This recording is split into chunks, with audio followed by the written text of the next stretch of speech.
Okay, okay. The so let's kick off.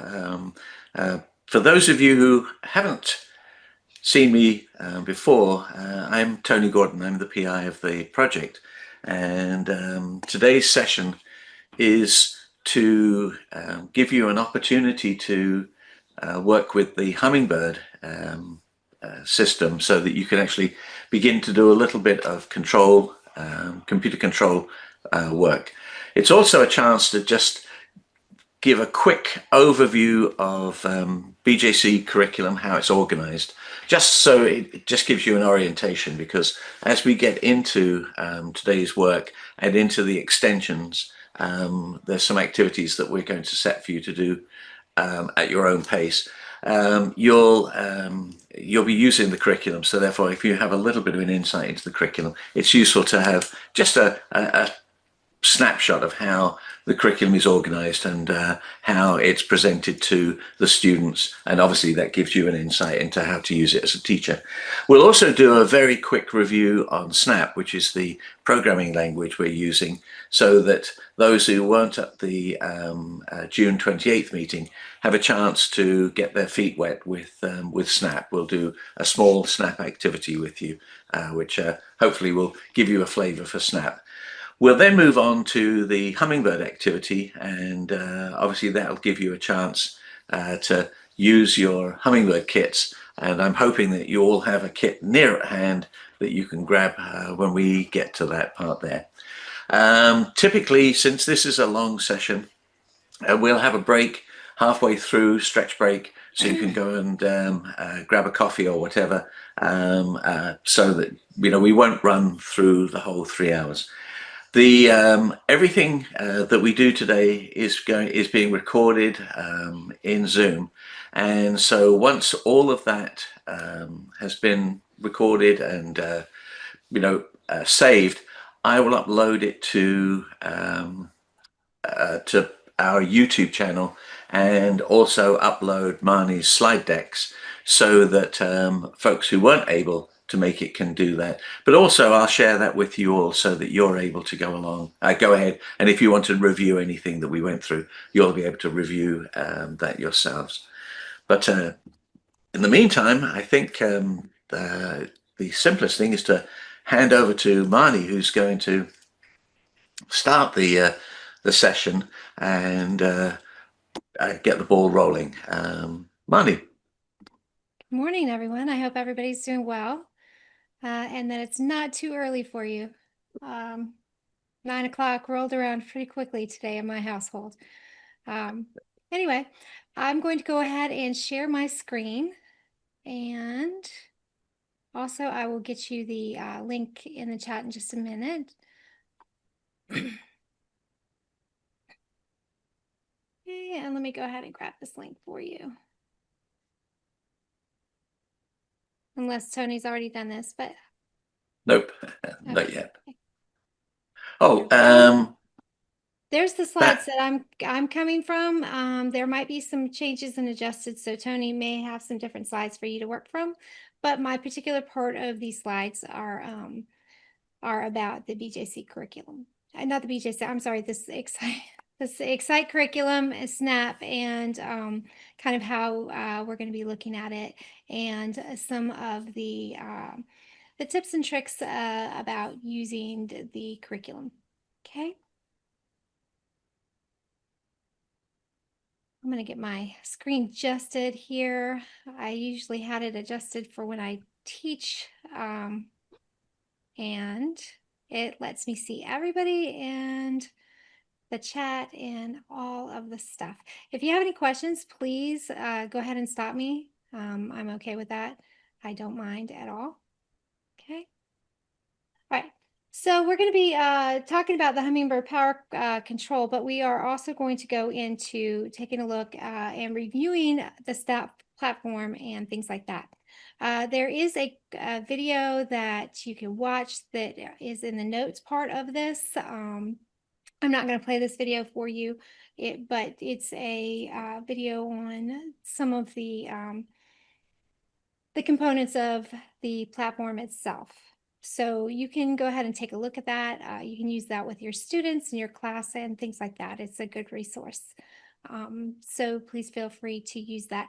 It is in the notes, and it's available for use. Okay.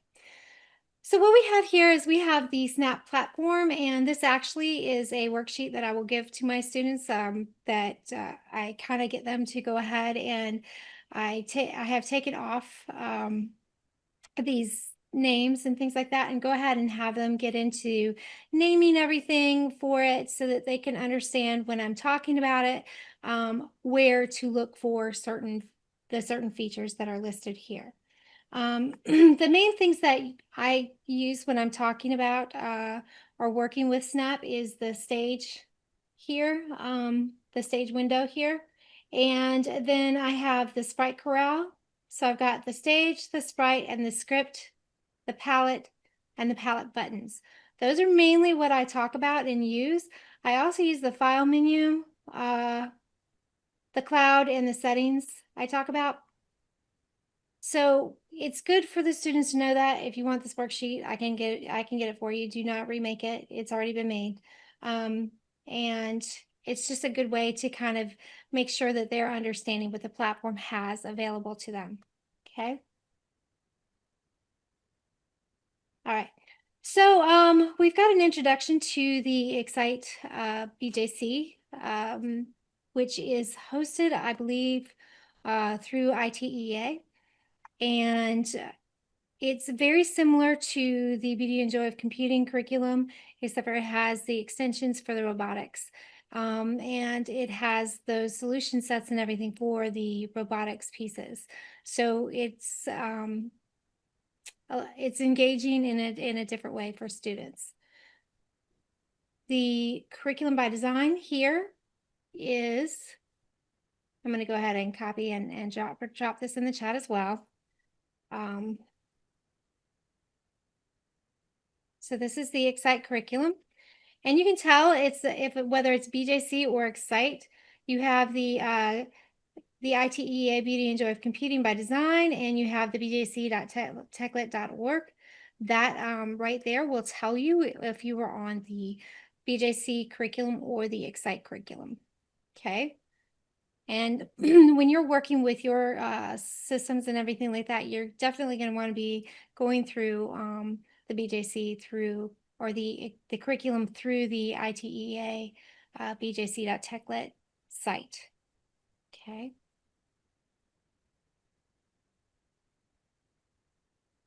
All right. So I wanted to give you that piece. Now we'll get back over here. In the curriculum, we've got the different lab formats, and we're going to review the lab format and kind of how it's set up. And so you can see what pieces are that the students are going to be needing for work, and then what pieces mean, they mean different things. So we're going to go ahead and take a look at this, and we're going into the Unit 1 Lab 1. So I'm going to come here to my Introduction Programming, and I'm going to go into my Unit 1 Lab 1. And we're going to talk a little bit about the different colors. So you can see on this Unit 1 Lab 1, I'm actually going to shrink it a little so you can see more of the page. All right. So as you're looking at this page, you'll see different colors.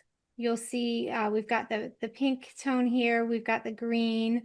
We have the yellow. Let's see if we have some orange here. And there's some other colors. So there's like 4 or 5 different colors that we're going to be reviewing today. And what do those colors mean? So that when your students are working through it, they can easily see if they are missing something, and they might want to go take a look at the yellow blocks, which are the tip blocks. Okay, so let's take a look. We've got our pink, and that's going to give you an overview of what's going to be happening on the top of the page. And you can see that every page will have this kind of pink thing, and on this page, this is what you're going to do. Sometimes schools will require that you put objectives of what's going to be happening on the board. Here's your objective, or here's your thing that is going to be happening on the board, or that you can place on the board, or you can point out to your administrators, yes, we have these things. This is what's going to be happening in this on this particular day. And at the very beginning, this is page 2. So let me get to the very beginning here. Getting started with SNAP. Okay, in this lab, you're going to program an app. So it's going to do the whole lab. And then on each page, it's going to talk about each page. So the very first part is going to talk about the whole lab for lab 1. And then it's going to talk about what's going to happen on the pages. All right. So then we get into the creating accounts. So that's our green, right? These are the for you to do's, or for the students to do. That's what they mean. Now, a lot of students will go, and that's what they're going to figure this out, the for you to do, and they're only going to look at the for you to do stuff. Similar to myself, and they probably won't read all the wonderful things that are very helpful. So let's take a look at the helpful things. So we have yellow. Yellow, they're going to be our slide points, our hints, and things that are going to be important as you're going through the lessons. And reading them is important, and looking at them is important. And so if a student gets stuck, see if they've looked at the hints to see if there's something in the hints that they can take a look at. We also have the orange. Those are explanations, and they are important for the students to read. So we have abstraction is the most fundamental idea of computer science. That's kind of a little bit of talking points and things like that for the for the students to take a look at. We have blue. Now, you might have students that get done really quickly with their first part of the for you to do's, and because maybe they're more experienced than your other students, or they just picked up everything really quickly. With the blue, you have the second steps. You might want to take your students through the blue ones, because you might want to have everybody do the blue ones, because there might be something in it that you're interested in and that you think that will be good for them. But this is that kind of next step from the for you to do's. The greens are the ones you really need to get done. The blues are that next level. And then we have the take it furthers, and those will be purple. They're even more challenging, and they tend to, when you think about it as a teacher, you're like, well, students aren't going to want to do the extra work. Well, they're getting punished because they're getting done faster. They actually are pretty interesting, and my students tend to like to get into them. And I have students who should only do the for you to do's, and they want to dive into the if there's time and take it further, is because there's interesting things going on with them. And sometimes I allow that to happen, but a lot of times we've got to push through the materials to get to the final goal, which is that create task that has to be turned in. And currently I teach AP Computer Science Principles in the fall. And so I'm sorry, not in the fall, in the spring. So I don't have a full time period with the students. I don't have the full amount of time for a full semester, because the AP exam requires the create task to be put in by April 30th, and then the exams are starting. I think our exams are still on the 15th this year, but I'm not sure. So that's kind of how the coloring works and things like that. Now, we also have some things where you're going to be looking at some highlights, and these will be in the gray. And there's going to be like the vocabulary and maybe some AP sections in here. And you will want to point those out. The students aren't going to necessarily read them. So if you are introducing the lesson for the day and things like that, it's good to point out these particular pieces, just so that they've seen it, they had their eyes on it, and they understand what are the differences and things like that. So We have here the vocabulary, what is an input, parameter versus an argument. And then we have over here the procedure, and it's defined. This is a procedure right here. And so it talks about how the different ones are like spoken about on the AP exam versus how it's spoken about in the curriculum. So that's giving the students a broader understanding of the different terms that may be used for the same thing based on the languages. Okay, anybody have any questions about these things that we're looking at? The colors and the color coding. It's pretty straightforward. All right, so now we have the ExCITE BJC teacher guide. And this is going to be a really good friend of yours. I will go ahead and drop in the chat, the teacher guide. And all of these are linked on the webpage, so you can click on the button to go to them. But I'm just going to drop in the chat for you so that you have them. So this is the teacher guide. And this is what it looks like when you click on the link, and it's got the BJC curriculum, the teacher guide. I had put it to the teacher guide, but apparently it's dropping me here. The PD, it's in Spanish, those types of things. We don't have our robotics translated over to Spanish, but the rest of the curriculum is translated in Spanish. So if you have brand new students coming in and maybe they're not going to be taking the AP, but they really are interested in computer science, or they might be taking the AP, then they're more comfortable in working through it in their language. It's available here for you. All right, so we have our teacher guide, and we this is BJC teacher. Is this debug, Tony? Yes, it is. Okay, so D. Okay, I put the password in the chat. And this gives us the teacher guide and teacher resources. So these are going to be there's really, really great information in here. You've got an introduction. It tells you all of the things that you may need. Maybe a parent wants a little bit more information and stuff like that. They can have this information. This is not information that is secure. We have other information that's secure, but this information, great to go ahead and allow them to take a look at it if they're interested. It's got all the student materials, all the different stuff that might be the different sections that are here. Here's one called the Computer Scientists at Work. You'll see these sprinkled through, just talking about different computer scientists so that our students know that computer scientists look like them.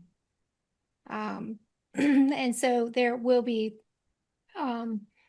throughout the curriculum, there will be these pieces that kind of make students aware that everybody needs to be a part of computer science. So, Barney, yes. I'm sorry. What was the username to sign into the teacher side of things? Sorry, I'm so sorry. I should have given that should be BJC teacher, right? Correct. Our case. Should be that. My apologies. For some reason.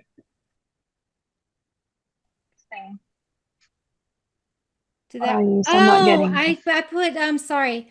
Debug. The G's are lowercase. Why did I put those capital? BU, GG. Is it capital D, lowercase e, capital BU, and lowercase GG? I think that's correct. Try that one. Yes, that worked. Okay, my apologies. I just have it saved to my computer and I sometimes forget. Okay. Okay. And so we have these, we have the goals, we have all the stuff. The resources are here for you, and this is what's in the teacher guide.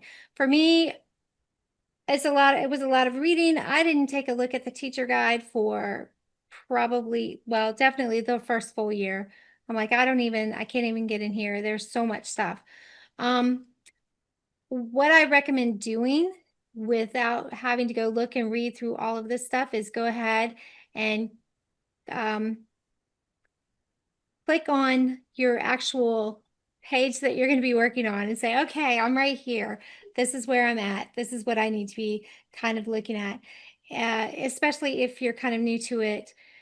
If you get stuck on something or don't understand how you're supposed to be working with something or want some help, just reach out and ask someone, because there is so much information. Sometimes it can be difficult to find it.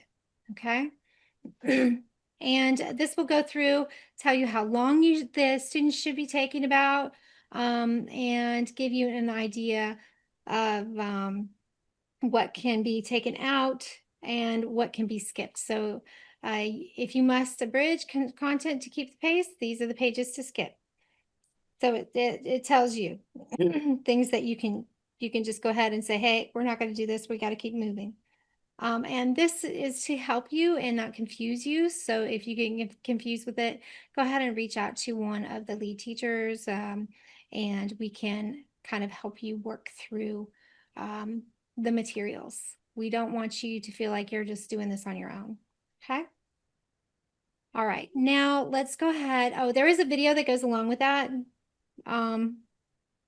You can take a look at it later. If you feel like you missed something, go ahead and take a look at the video.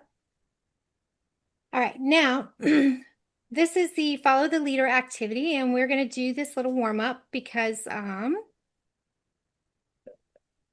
we're going to make sure that we're just going to get our brain into the programming and things like that. All right, and this activity is something that does come from the curriculum. So we are going to be using our SNAP and things like that. All right. So we have our sprites. We're going to allow images to be moved and manipulated, and we're going to program one sprite to follow your mouse, add a second sprite that will chase the first sprite, and when they meet, they will have a short conversation. Okay, so are we ready?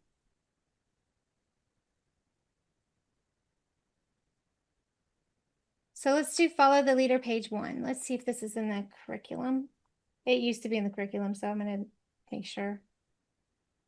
Yes, I did just teach this course, but I'm on a different follow the leader. Lab 5. Lab 5.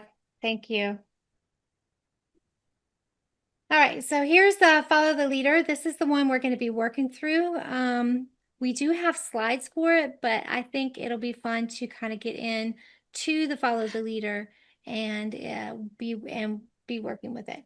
So the slide deck was talking about what does this script do? Log into Snap and build the script, run it, move the mouse around, and what happened. So let's go ahead and do those things, okay? Let's go ahead and do those things. I'm going to get Snap open.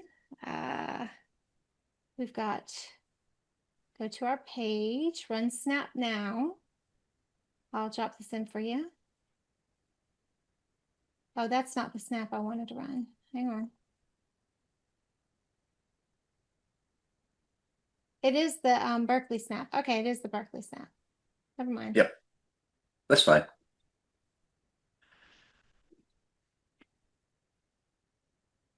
Okay, so this is our run Snap now. So go ahead and open that up.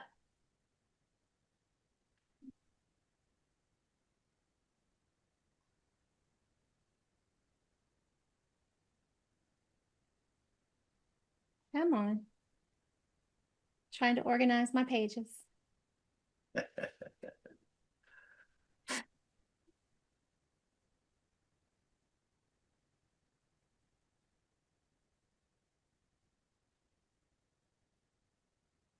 All right.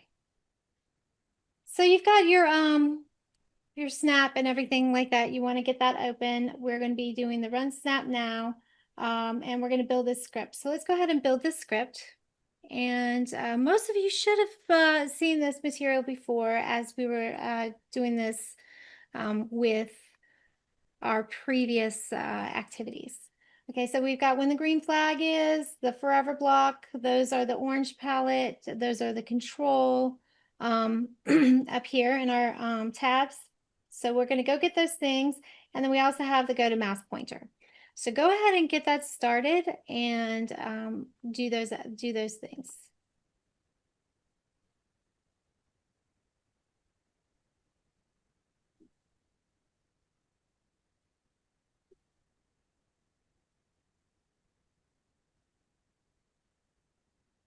And another little trick in case you forgot, if you just want to type in the block you're looking for, you can just type it in with the search tab, and the search tab is right here. It's a little magnifying glass, find blocks.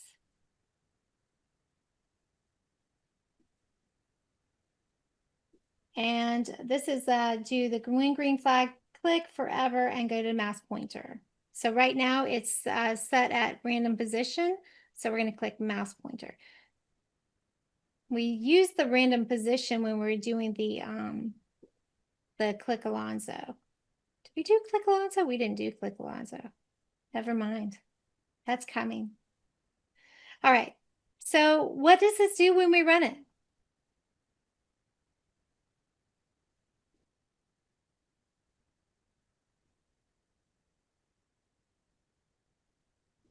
What do you see?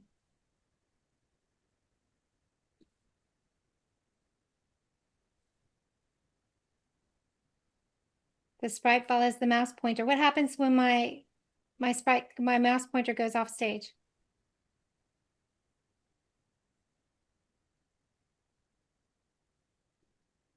It does. It follows it right off stage. Okay. So we've got the mouse pointer. It follows it everywhere, wherever you're at. It's following the mouse pointer. That's when it's clicked. So now I want to stop it. My sprite is somewhere off the page. I've stopped it. Let's take a look at what we're supposed to do with this next part. We're supposed to open the ExCITE curriculum. All right, so you have that open. And we're going to go to Unit 1, Lab 1, page 1, and you're going to start programming a second sprite. And you have about 10 minutes to complete this. Okay, so let's go ahead and just take a look at what we're asking. So we did the follow the sprite. We've got this done. Oh, there's a computer scientist at work. All right, and we are going to now get into this programming the second sprite. So it's on Unit 1, Lab 1. Would you like me to put this link in the chat for you? You need that? I'm going to do it anyway.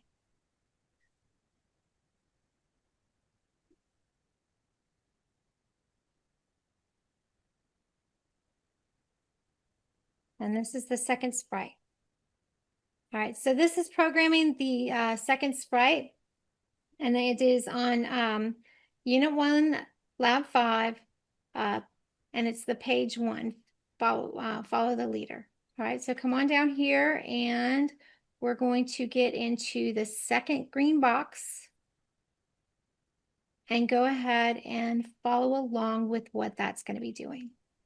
Okay, I'm going to go ahead and mirror. I'm just going to go ahead and be doing this on my own. I'm not going to talk through it.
How is everybody?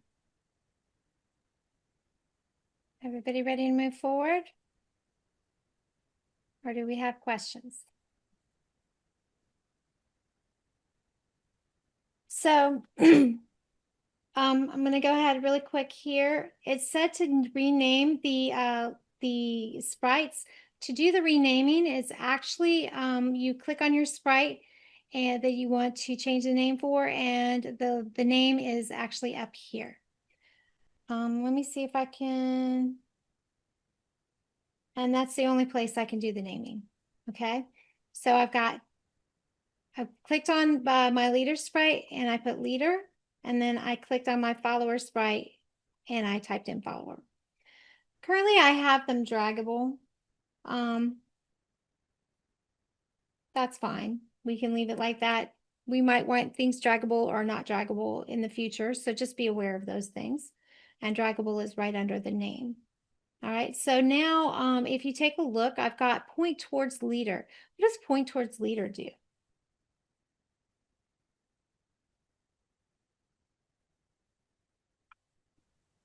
Your initial pointer, I mean, the one that's labeled as leader, it'll follow it as you move it. Right. It's always looking for it. It's always got its eye on it. Like the way you want your students, right? You want your students looking at you. Yeah. But they don't. They're usually looking at their phone or somebody else. But yeah, so it's not following us yet. Maybe we're going to do some other stuff. But it does do that point towards the leader. Now we do want to save our work. Oh, how am I logged in? Did I log in? I don't remember logging in. Maybe I have a button clicked. Okay, go ahead and make sure that you're logged in and you want to save this. Usually it has you save it as follow the leader or Unit 1 Lab 5, something like that.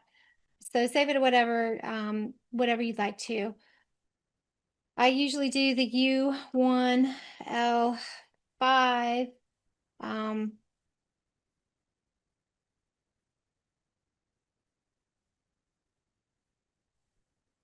I usually go ahead and just save it as, ooh, I don't want to replace it. Hang on. I got to do, there we go. Okay, so I've got my follow the leader, and does anybody remember how to share it?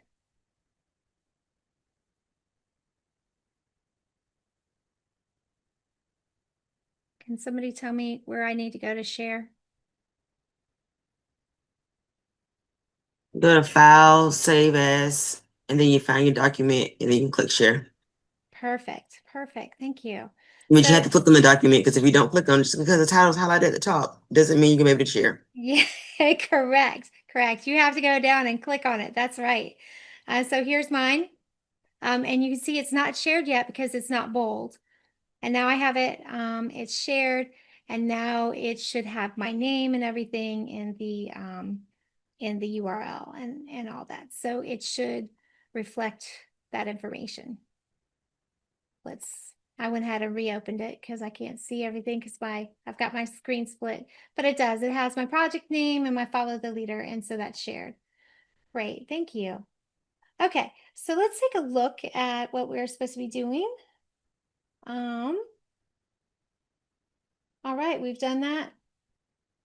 Oh, this is where we might add a computer control. Okay, so now we have that particular part done, and I am going to stop my share screen because now it's time for someone else to take over.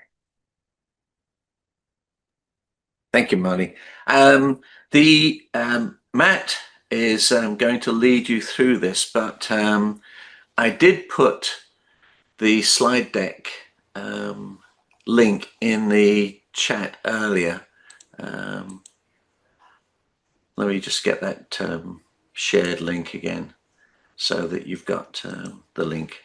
Okay, this is the link to the slide deck that we'll be using for the next segment. And once you have that open, if you'd like to go through to page, we've got the save the code, share the code, follow the leader, save code. It'll be slide 22. And Matt Davis is going to lead you through this segment. Matt, Marnie and Matt are part of the lead teacher team and are obviously experienced teachers. Matt is a tech ed teacher from Carroll County in Maryland, and he's been part of the ExCITE project pretty much from the beginning in 2019. So he's a lot of experience in both teaching BJC and also using the Hummingbird. So he's got much more experience in this field than I have. So Matt is going to take over from here on out. And over to you, Matt. Thank you, Tony. Good morning, everybody. I'm not seeing Tony's new link in the chat. So if I'm the only one, maybe it's me and not you, but anybody else not seeing that new link? I don't see it yet. You might have sent it in a private message, Tony. And it seems like it just popped up. So very comparable slide decks to what Marnie started with, but a little bit of difference to the approach that we're going to take for the second half.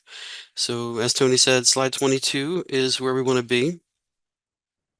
And I'm not going to start with a share screen because hopefully you guys all have the slide deck and can jump to 22 with me. And just a quick little bit of what we're going to do here. We're going to introduce you to the use of computer control, and we're going to use a programmable microbit. Device allows the connection to be made with the input and outputs of the microbit, and we're going to need the power supply. We need input sensors, which might be switches, lights, sounds, or temperature. We need output devices, maybe motors, servo motors, buzzers, lights, and a programming language, which is going to be Snap, and someone who enjoys the real world challenges. So hopefully that's where you come in. So on to slide 23, we need to find some parts, and here's why I'm not sharing screens just yet. Oh, didn't mean to turn myself off. Meant to switch to my other camera. And hopefully I'm large enough that you guys can see, but I've got my Hummingbird kit, and we need to look for a couple pieces, and I didn't practice opening, but we need the microbit, which is in this packaging. We need the breakout board, which is this guy, and we need the battery pack, which is this guy. And so give you a moment to run and grab your kits and grab those three pieces. And while you're in there, you're going to need some LEDs as well. Your kit's going to look a lot neater than mine, but mine's been rummaged through. So LEDs, hopefully you guys are seeing that, not very well lit. And then the tricolor LEDs look a lot like the LEDs. And I'm going to grab those LEDs as well. And let me get the kit out of the way, and hopefully a little bit better light source. So again, the breakout board, the microbit, and the battery pack is where we're going to start. Hopefully you've got your batteries handy and installed. If you need a moment for that, we'll pause and make sure we've got all that.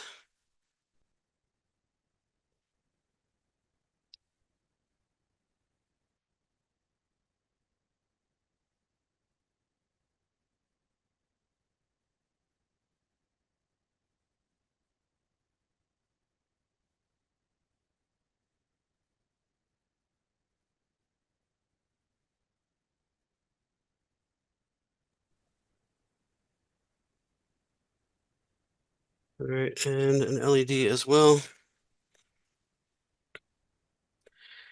Anybody still need a moment to install batteries or locate your kit?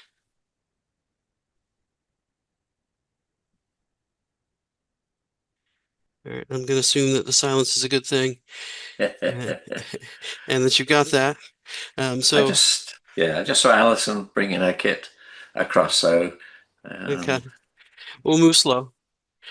So, want to unpackage the microbit from the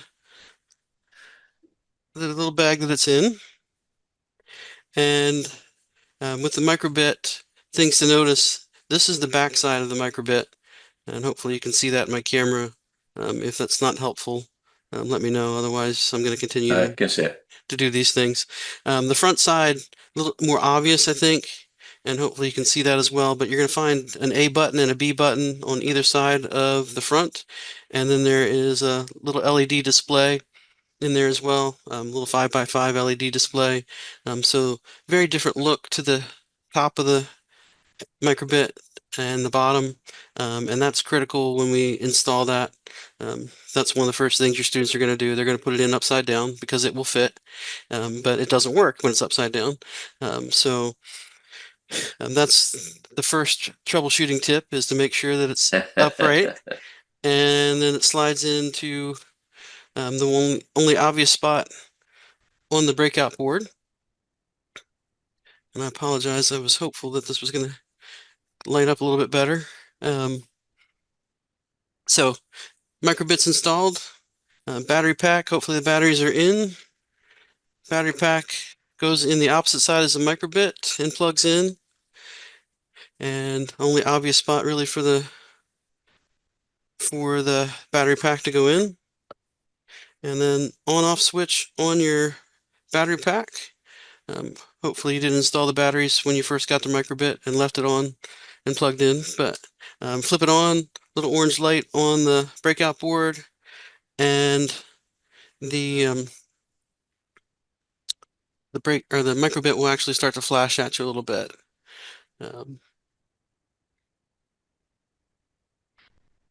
So hopefully we're there.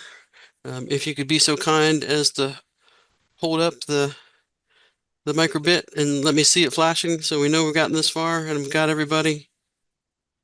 Cool. All right, I see one. I don't have everybody. Cool. All right, so we got Felicia's got that. I see Arlene and is that Lauren? Is that how you say that? Okay. All right, looks like we got some success there with Jess. We got Reggie, Katie, Francine, and Ellie. Is it Ellie's yours actually flashing at you? No? Okay. Hold up the camera again real quick for me. All right, so we got it in, battery pack connected and lights on the battery pack. You take it out and put it back in one more time, see if.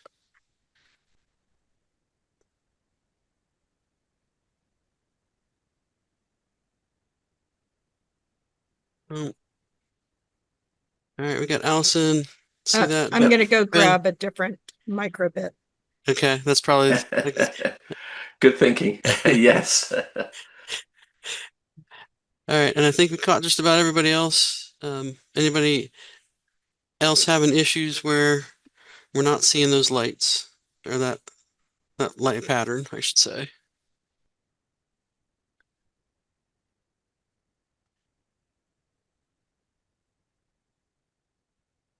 All right, so thank you, Barbara. See that one?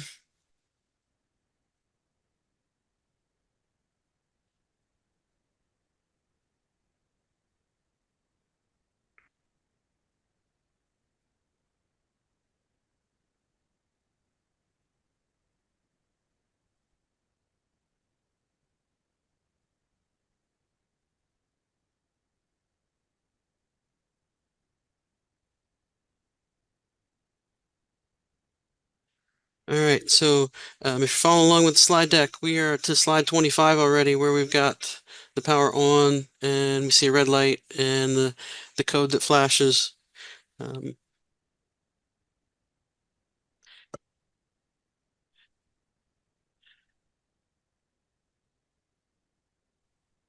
When we get to Raleigh, I will tell some stories about the good old days when we had to do a lot more setup with the microbits to get them to work.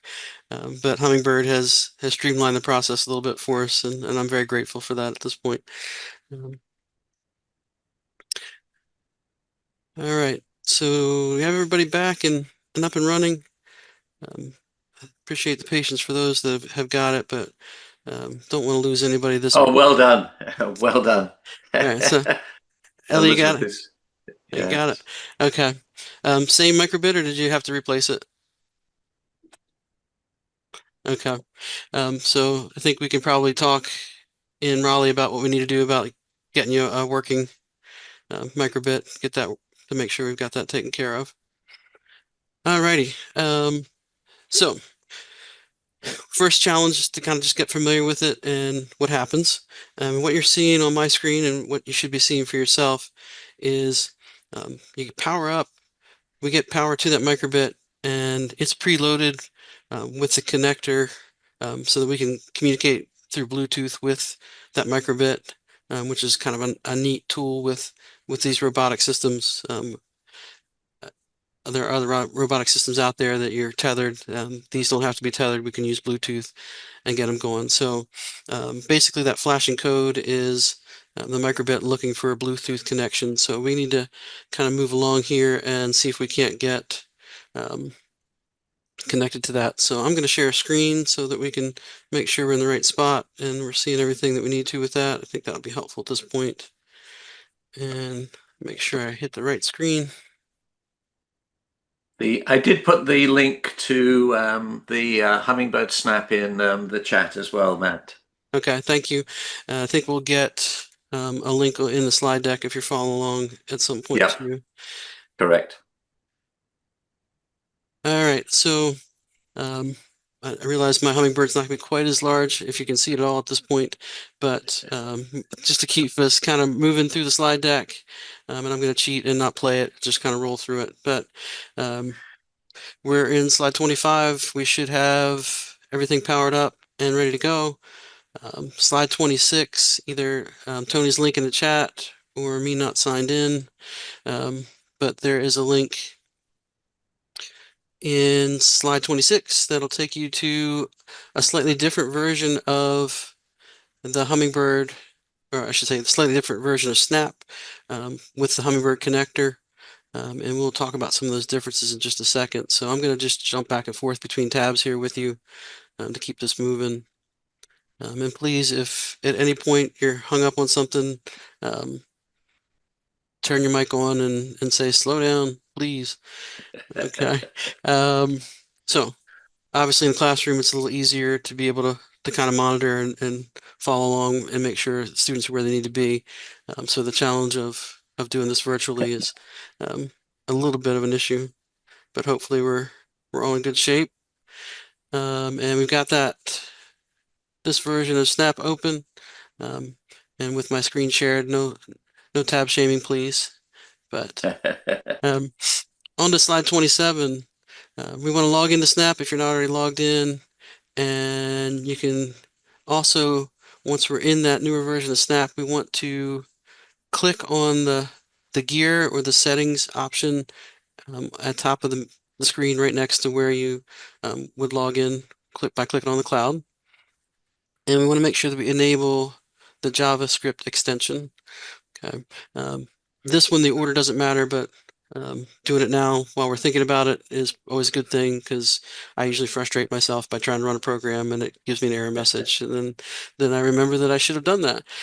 So enable the JavaScript extensions, and on to slide 28. So you noticed that when we opened that link a moment ago, that things look a little different. And we want to click the space bar. And let me click here so I can do that. And we click the space bar. And we connect to robot A by doing that. So on my screen, I get a little window that popped up on the left-hand side, and it's scanning, and it's giving me one option for things that it has found, and you should only have one option as well. So hopefully you have an option. the code that it's given you is going to be unique to your Hummingbird.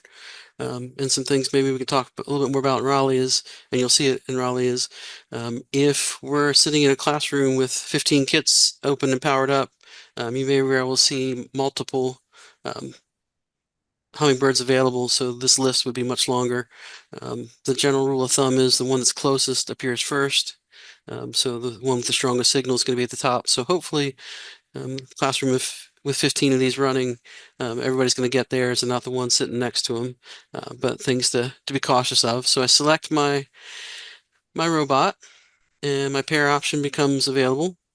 So I pair, and don't know if you heard it or not, but my robot made a happy little sound, and it stopped flashing that code on the display. So hopefully you will have the same, and your screen will look a little like mine.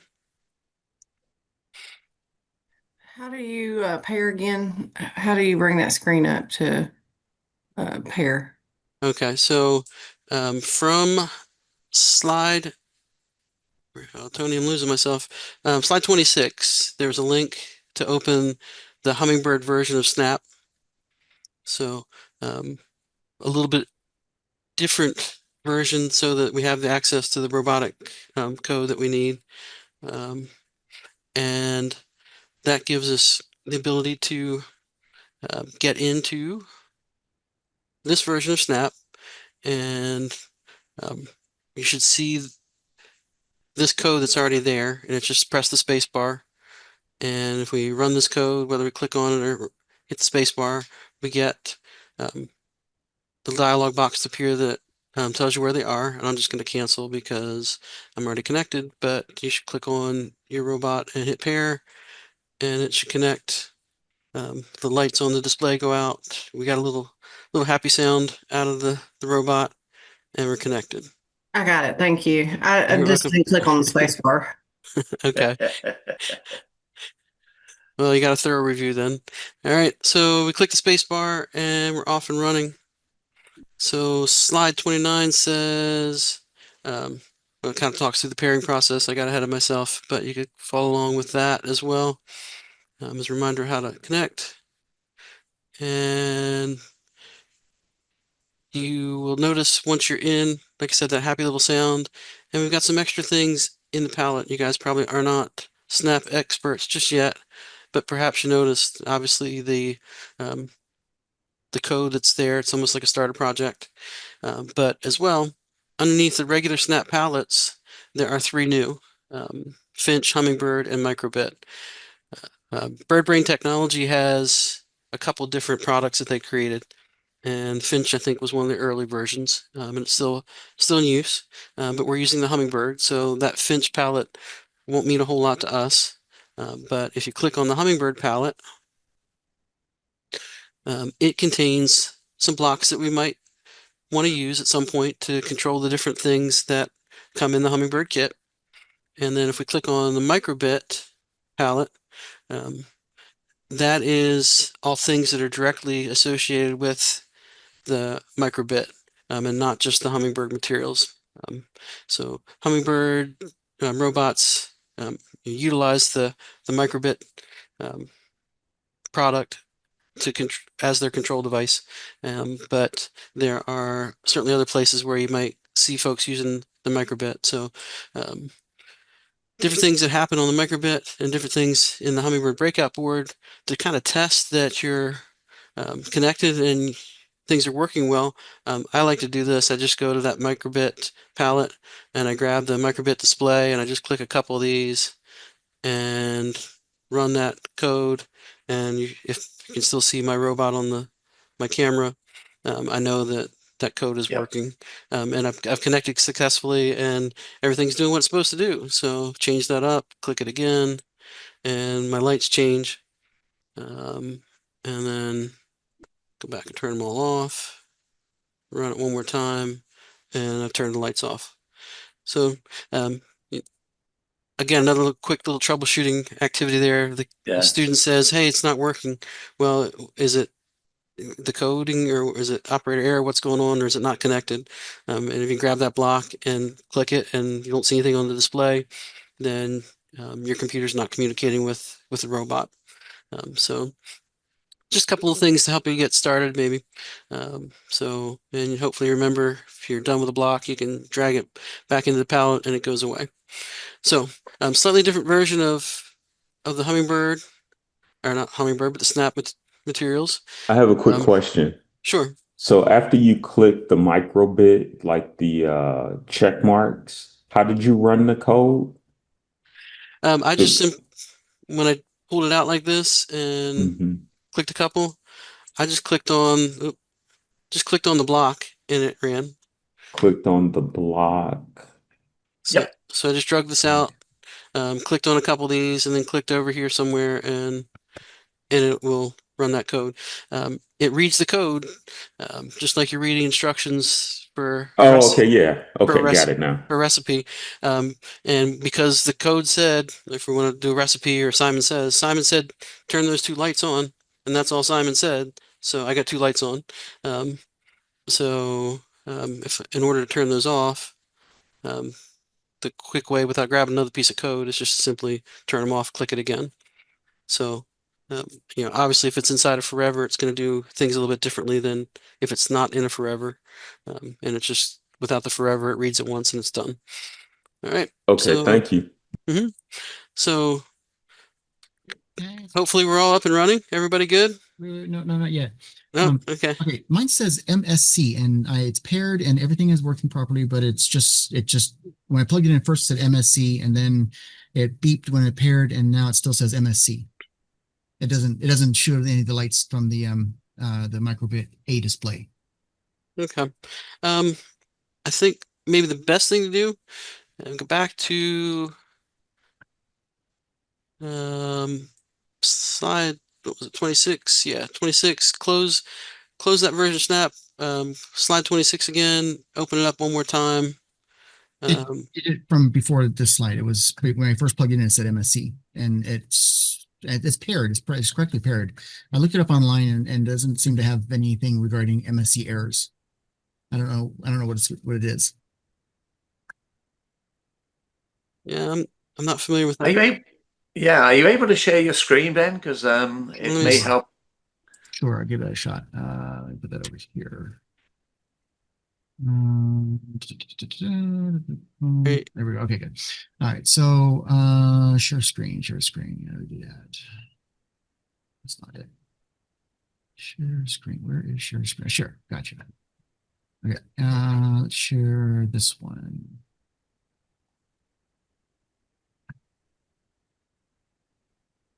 Okay, I think that's the right one. Is that? Do you see the micro? Yes. Yeah, okay, yes. And this is on the camera. This is what's showing, or on the display. It doesn't. Yeah, it doesn't look like you've got the version of Snap that supports the Hummingbird loaded at the moment. What version would that be? That's the one that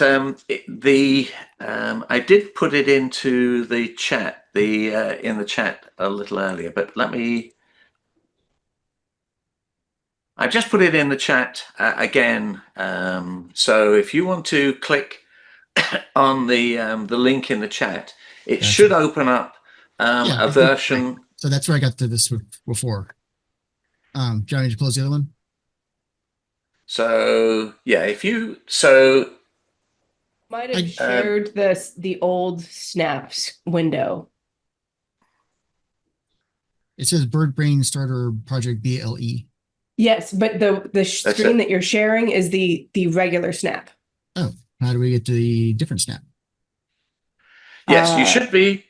Yeah, you should have a version of Snap that shows Finch, Hummingbird, and Microbit in the palettes. Right there. Finch, Hummingbird, and Microbit is right there. Okay, what we're seeing on the screen is, I don't think we're seeing what you're seeing. Oh, I shared the wrong screen. My bad. My bad. Okay, let me fix this. Share this one. Share. All right, how about that? Is that better? Can you see yes. that? Yes. Yeah, it says Finch, Hummingbird, and Microbit right there. Okay. Correct. Now, on this screen, if you go up to the gear wheel up at the top, that's it. Just right. This, right? That's it. And that's fine. Yeah, JavaScript extensions is on. Right. What happens if you now press the space bar? It has to, oh, well, it was paired. Okay, then click pair. And it'll beep but then it goes right back to MSC. When you say MSC, Looks we're like not the seeing. looks like the Oh, code stop. the MSC, the Micro Sand Canary. That's the name of your microbit. Oh. The bird brain name every single microbit, so they all have names. Don't ask me why. They don't have any relevance any longer. In previous versions, they did. So if you click on So the block. Right, and I do these, but it doesn't show up on the display. Yeah, So you need to click anywhere on the block where it's not on an LED. That's it. There we go. Oh, sure enough. Oh, my bad. Okay. that's all right. That's why we met today, so that we can get through some of Yes, the. that's right. Very Good. Thank you so much. Okay. And then Tony, I saw a question in the chat as well. I have desktops in my classroom without Bluetooth connection. Would this work on iPads or Chromebooks? It will work on Chromebooks. It won't work on iPads.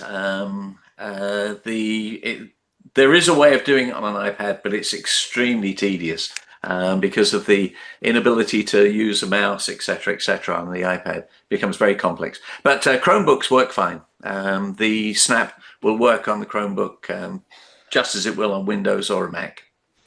And if the classroom desktop has an USB port that functions, you can connect using USB. You're tethered, and that's just an extra step, but it's possible to do that as well. And we can maybe talk through some of that in Raleigh as well with classroom management stuff. Yep. All right, let's see what we can do about keep rolling here. So we've been at this about an hour. Does anybody need a break, or we want to keep moving a little bit longer? Take a little break a little bit later on. Yeah, maybe do the LED and then take a break then. Okay.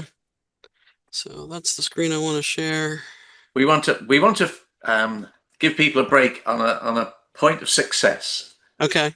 Well, maybe some people are feeling good about just getting connected. I don't know. Sure. All right. So where did we leave off? I think I might have scrolled a bit. Oh, I did definitely scroll a bit.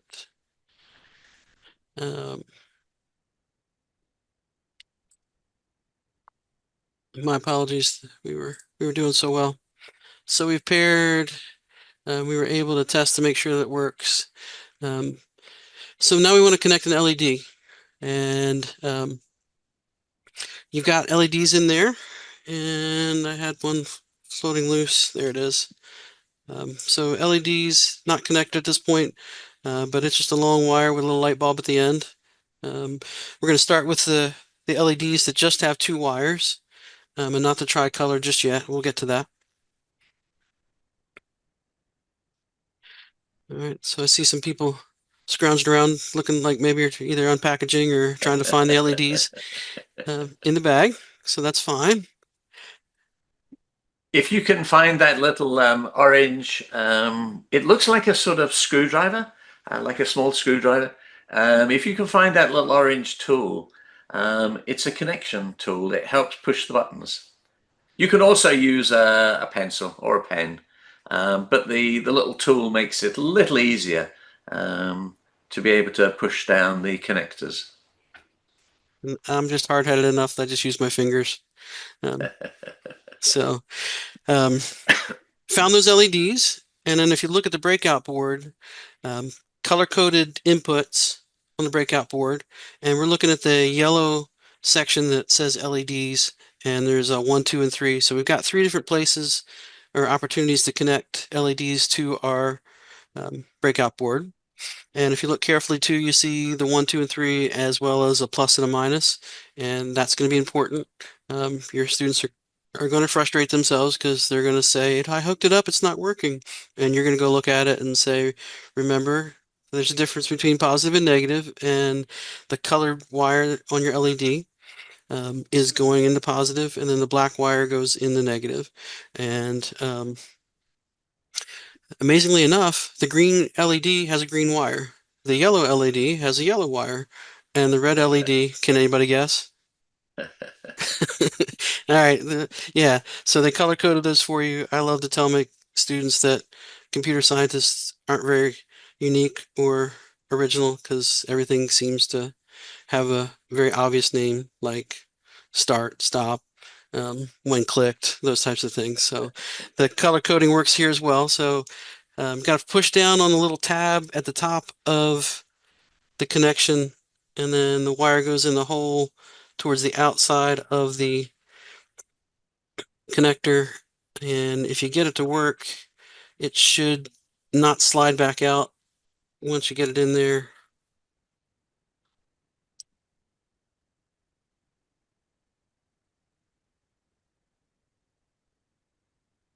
Of course, I'm having a horrible time getting that in there. All right, so maybe Tony should use the little connector tool.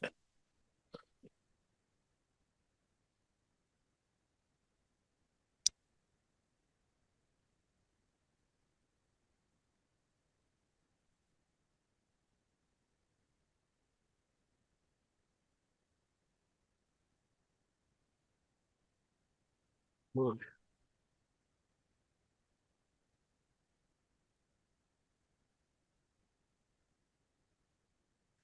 All right, I think I got mine connected. Anybody else struggling as much as I was? All right. So again, difference between positive and negative. The green, in my case, is going to go in the positive and the black in the negative. And I've got my LED, I think it's mostly in view. Yep, All right, it is. all right. Are we ready to move on then? Yep, good. Okay.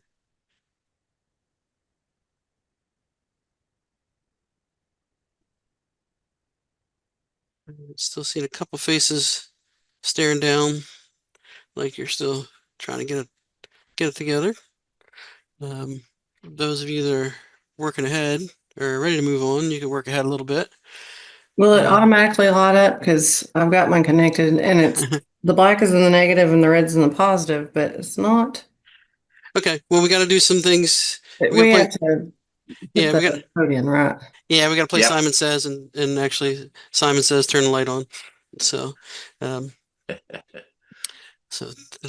where did I end up with scrolling way too fast on myself? Oh, there we are. All right, so slide 31, we connected the LEDs. 32, we're going to look at our code, and we're going to go to the Hummingbird palette, and we're going to find the Hummingbird A LED button, or not button, but block. So I'm going to go to the Hummingbird palette, and I'm going to find my Hummingbird A LED. And if you're reading along in the instructions, it shows you where to find those. And then we go on to the next slide, and it kind of highlights what you're looking at in that block. So if you found the block, Hummingbird A, way beyond what we're going to get into today, but we can connect multiple Hummingbirds to one Snap program and have multiple robots controlled by the same code. But for now, we're all using Hummingbird A, and then we're using the LED. And then the one behind the LED is which port we connected to. I've connected to port 1. So you want to double check and make sure which port your LED is actually in, that matches. And then the percentage at the end is how bright do we want that light to be. So we can look at that over here. I found the block, and I'm going to type in a value. I want it to be 100% so that we're sure to see it. And so grab that block, pulled it out. It's Hummingbird A, LED number 1 at 100%. I click on it, and fingers crossed, and I got a light to light up. Okay. So take a moment, fiddle with that, see see if you can come up with some success. All right. Hey, just a quick question. Sure. Do the Hummingbirds have like a timeout function on the Bluetooth connection? I mean, is there like a time, like if a kid leaves it sudden? Mine has disconnected a couple times, and that's why I'm asking. I have not run into that. Okay. So it might just be something on my end. Okay. Yeah. Did you start with new batteries in the robot? I did. Okay. I'm kind of familiar with this stuff already, which is a good thing. So I've tried several different things, and like I said, it just might be, school's computer or something. I don't know. Okay. Well, if you have multiple robots with you at home or wherever you are, you might try a different one at some point between now and when we meet. And we again certainly can have some more time in the coming weeks to sit face to face and battle some of these types of things too. All right, so appreciate seeing some folks holding some lights up. Lauren, well done. On and off even. All right, Allison's got hers going. See, Kate's got hers. Barbara, I think I saw yours earlier. I'm only seeing 6 of you at a time, so if you're holding it up going, why isn't he talking to me? All right, Reggie, I see yours. Felicia, I see yours. Arlene, I got yours. Good. All right. Anybody still need a moment?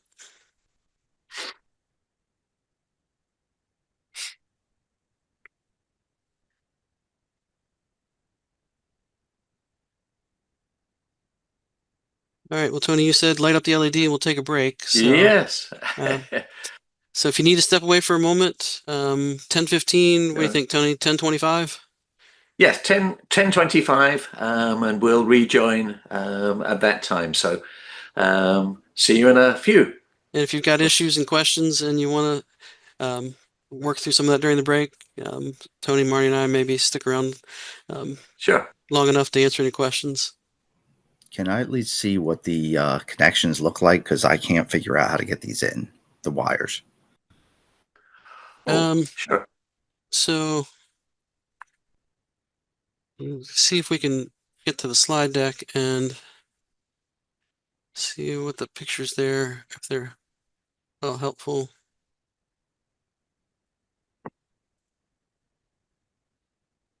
We didn't. Did we not? So slide 31 has a pretty good picture on it. And if you want me to, I can try to hold mine a little closer to my camera. Yeah, that's probably going to be helpful, Matt. Yeah, that picture, I can't make heads or tails of where it's supposed to go in. Okay. So hopefully that's still focused and you can see the yellow connector, the holes are on the outside of the breakout board. So you push the button in here and then the wire goes in from the other side in those holes. If that makes any sense.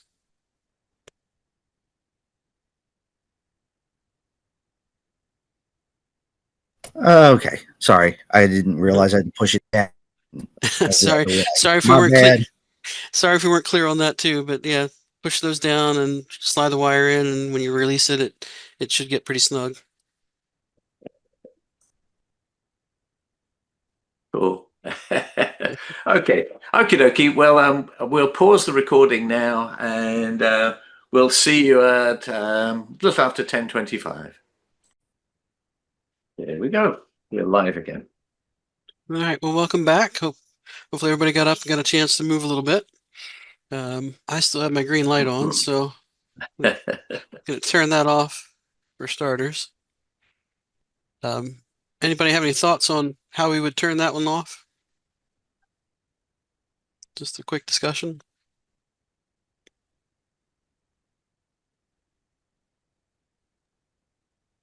Set the intensity to 0. Yep, we can change that intensity to 0. And click that again, and the light goes off. Okay, and I guess proper structure, we would need a hat, and then we could tell it green flag and it would either go on or off. But that's maybe matter of preference. All right.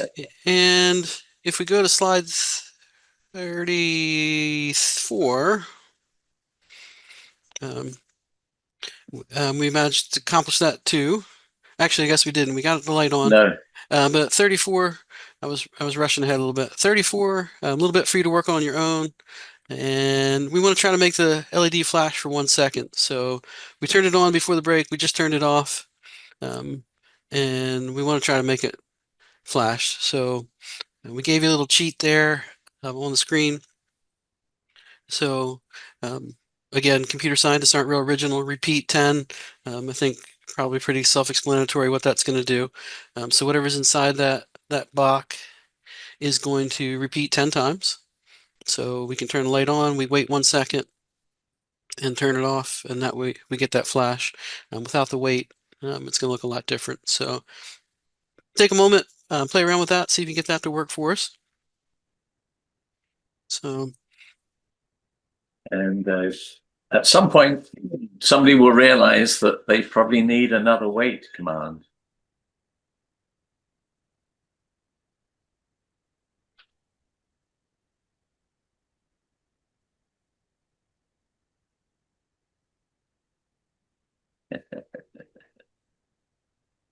another little shortcut, if you haven't seen that one yet, right click on the block and you got several options of things you can do with that block, and a duplicate will keep you from searching back through the palette for a block that you've already pulled out. So certainly no harm in going and pulling out a second block, but making a duplicate without pulling it out might be helpful as well.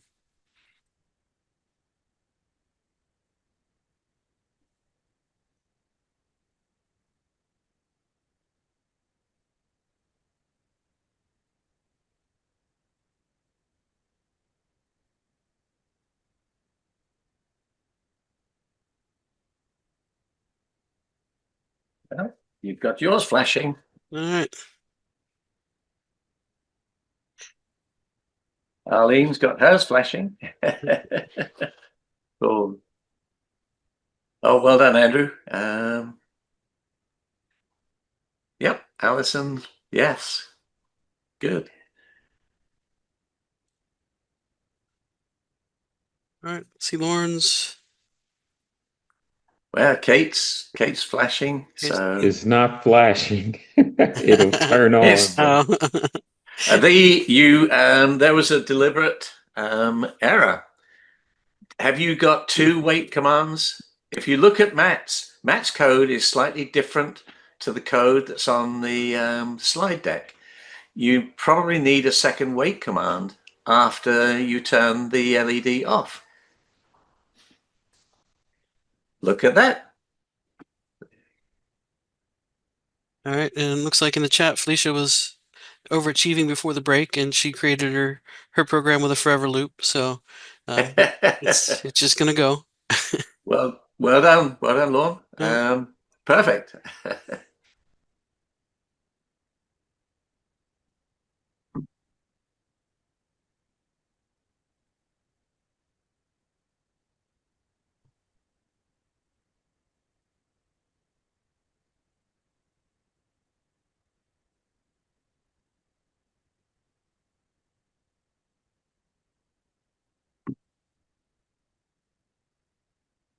All right, so did we see everybody's success? All right, there's Barbara's. Got the quick flash going, so she... You're muted, Barbara.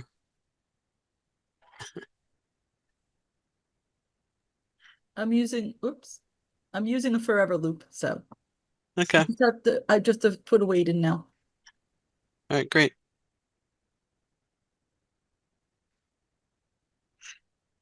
All right, and the question about turning the controller off before the break for battery life, they will go quite a while.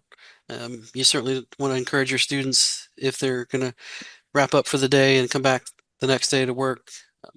Don't leave them on overnight, but a 10-minute break shouldn't have been too much of an issue. But certainly something that wouldn't hurt. Just another step to reconnect once you come back, but it looks like you got that figured out too. All right, we ready for more? All right.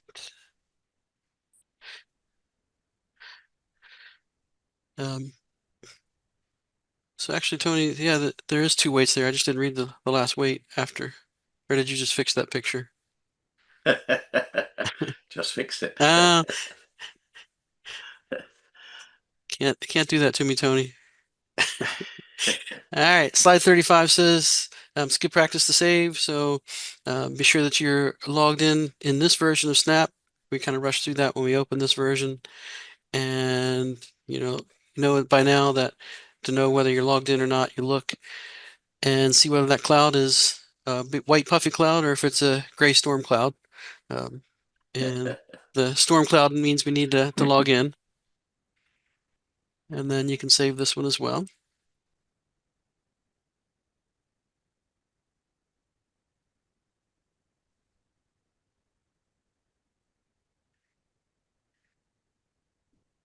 All right, and so we've played with a single color LED. They make tricolor LEDs, and anybody know enough about LEDs that want to share why we would prefer to use a tricolor at times?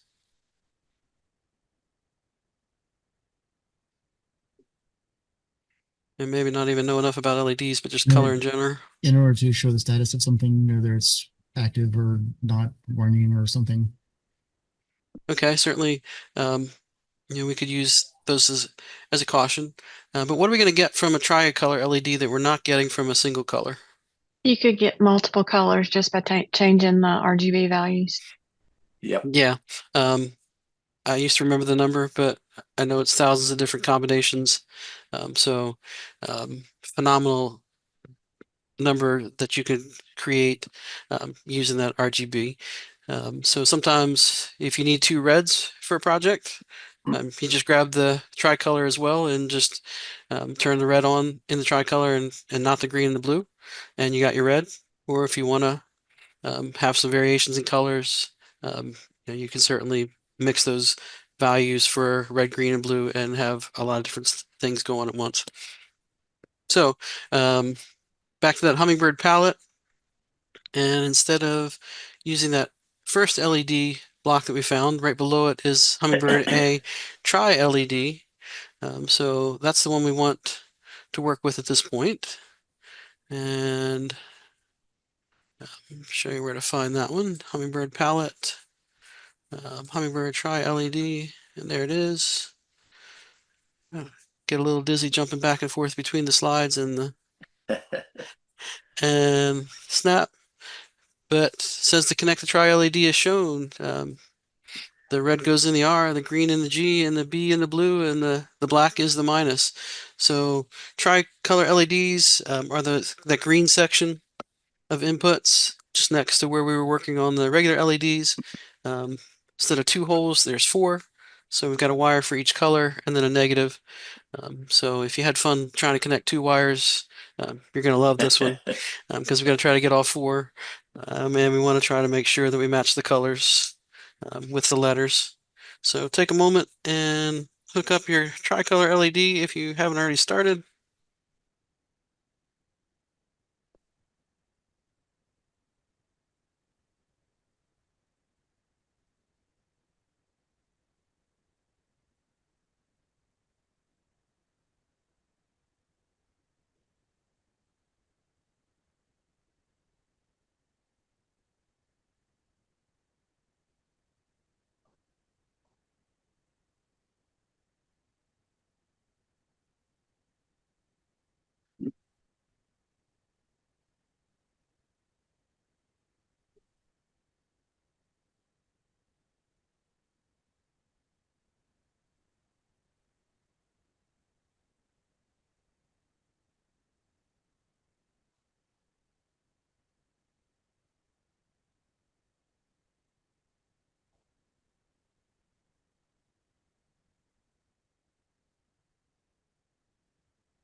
I think I've got mine connected, so I'm gonna see if I can get that to turn on.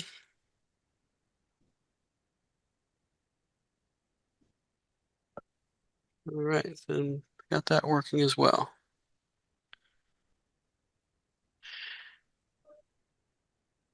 All right, so once you get yours hooked up, slide 38 says we're going to program the Tri-LED to turn on and off for 1 second for each color for 10 times.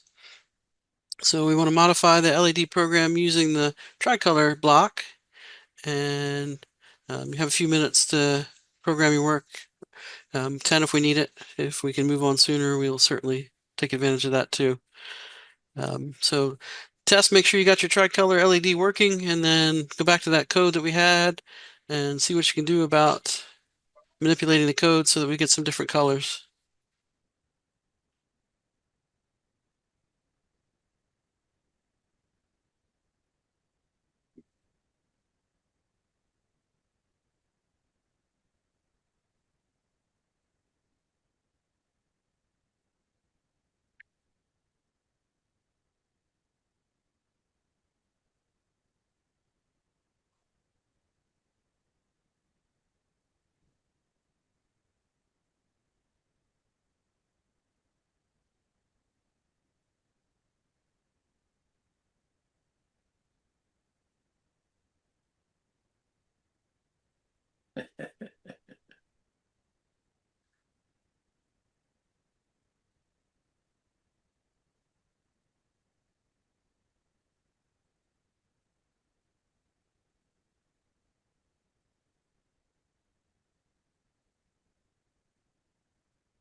All right, looks like Andrew's got his going.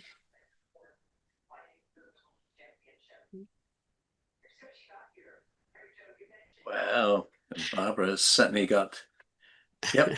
All right, and Allison's cycling through some different colors for us. Cool. Allison, that was going to be my extension, was to see if you can't make it do different colors each time through.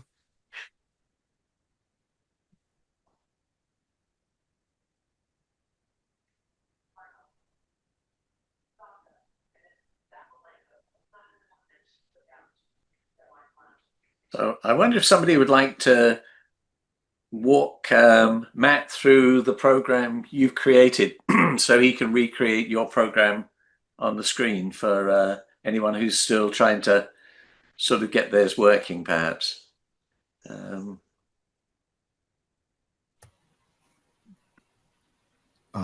Sure, I can go ahead and put up what I put in for the code. So I did the when green flag clicked hat, and then I did a repeat 10 block. Yep. And started with the Hummingbird A tricolor LED 1. The red I turned to 100%, the green to 0, the blue to 0. Then I did a wait 1 second block. Then beneath that, I did another tri LED block, this time changing the red to 0, keeping the green at 0, and keeping the blue at 0%. Then a wait 1 second.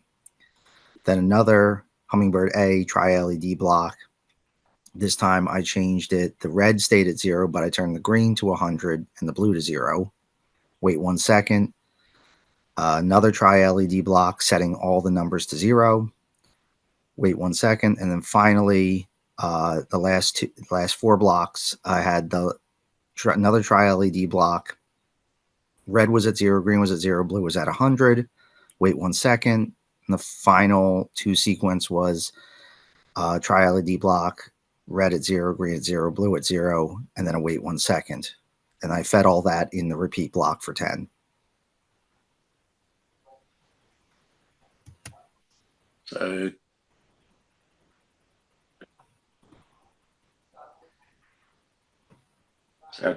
it looks like Matt's created roughly what you had there, Andrew. Did I miss anything? I had a last wait 1 second block before Okay. repeating. You can see how Matt's using the duplicate function. It saves a lot of time. And I could duplicate this whole chunk as well, and not just one block at a time. So if you have a need for a lot of code to be duplicated, that works nicely as well. All right, so click my green flag, and hopefully you're still seeing my light in your camera. I've lost your light. Where is it? Looks like Felicia's got hers going. Oh, now I can see it. Felicia's back and forth between colors. Lauren's got his. Perfect. Perfect. Good, good, good.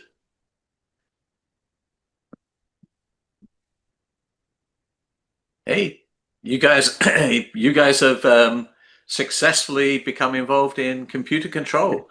You're controlling real devices in the real world. I like it. Cool.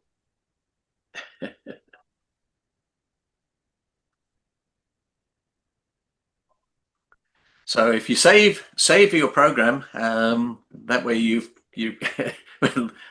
otherwise when we get to Raleigh and we start building on some of the building blocks, you'll be like, oh my gosh, what did I do? So you'll be able to remember that. So don't forget to save your code as you're going through. So maybe save this as try LED. Yep, and if you're following along my share screen, that's there as a reminder.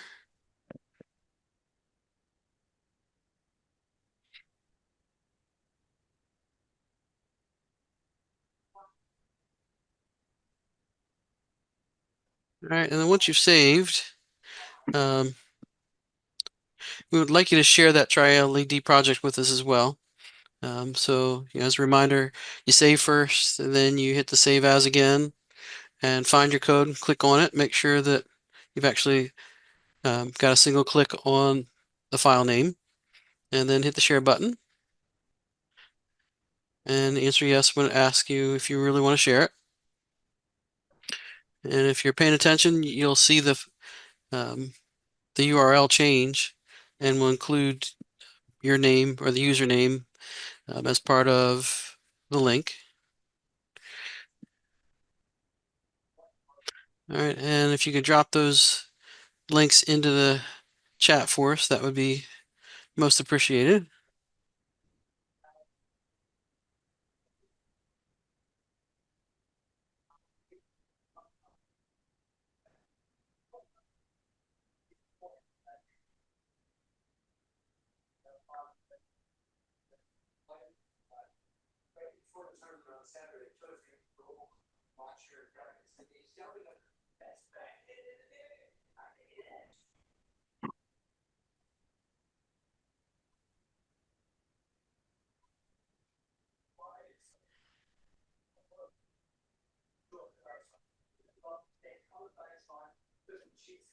And if anybody's running into issues, please don't be afraid to speak up.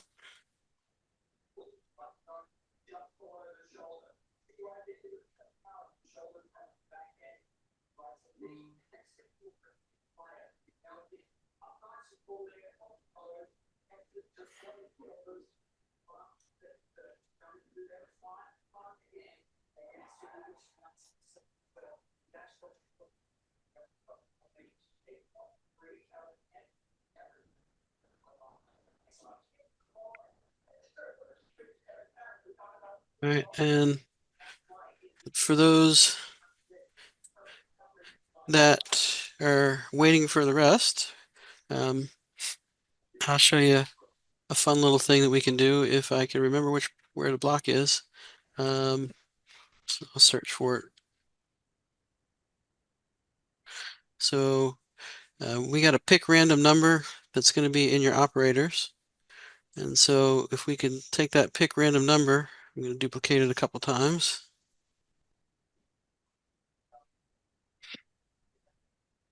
And I drop that pick random number into the input for my LED.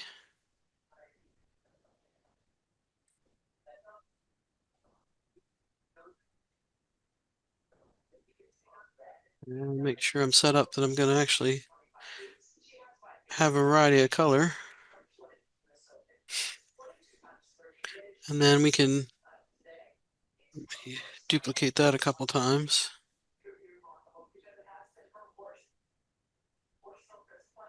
Get rid of that one.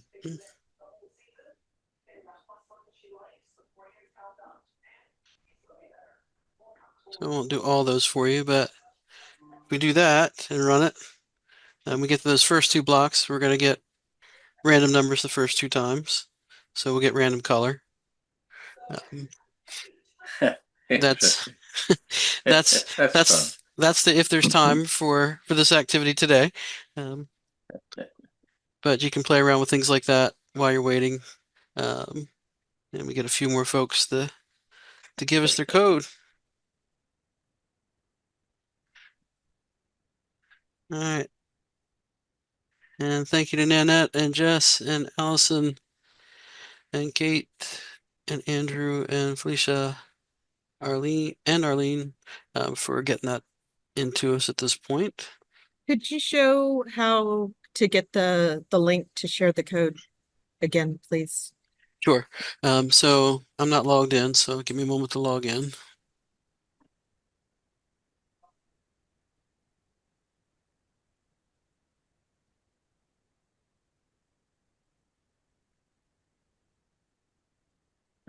Too many passwords.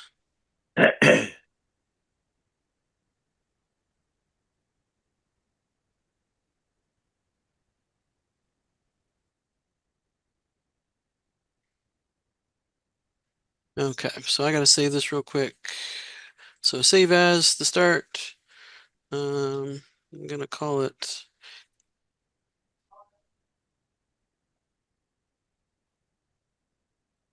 just to have something to save it as. Once it's saved, I go back to save as again. And I'll slow down a little bit for this part. Scroll down through until I find my work.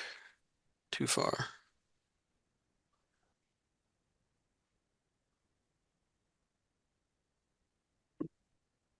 There it is. Yep. So I click on my file. Instead of hitting save, I hit share. And once I click yes, if I'm watching up top, I see my username appear in the URL. And then it's just a matter of highlighting the URL, right click or Control C. And once I've copied it, take it to the Got it. chat, which Okay, won't see. thank you.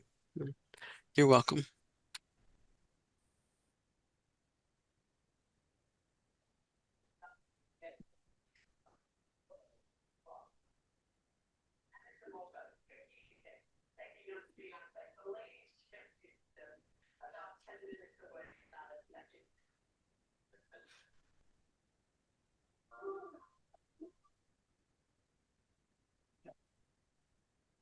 All right, and if anybody's been messing around to extend this at all, and you want to hold that up for us to see what you got your lights doing, feel free to share with us a little bit of that too. Thinking we still have a couple folks to share with us just yet.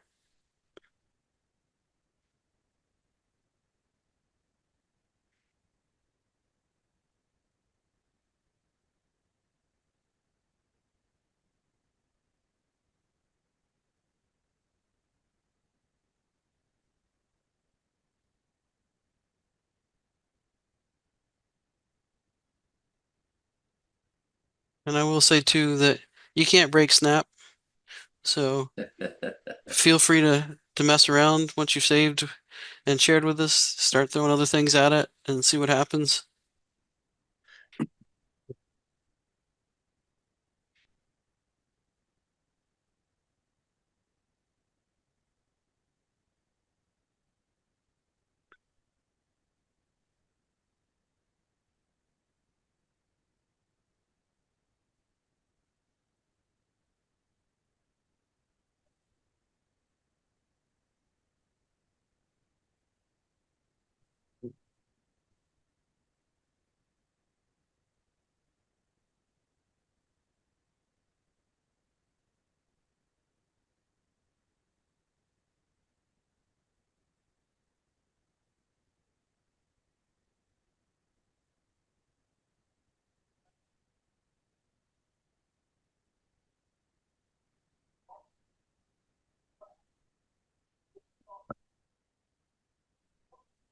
Any questions about what we've seen so far today?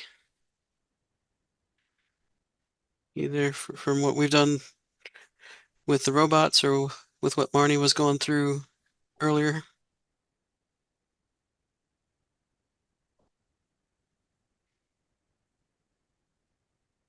Oh.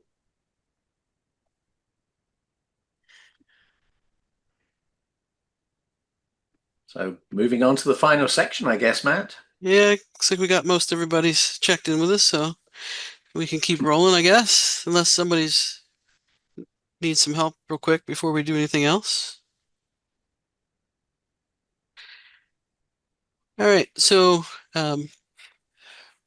we've added to the breakout board, but there are some features I alluded to earlier within the microbit that will work with Hummingbird's stuff, but it also would work, as I mentioned, there are other things that utilize the microbit to do different things, but there are some kind of powerful things on that little microbit.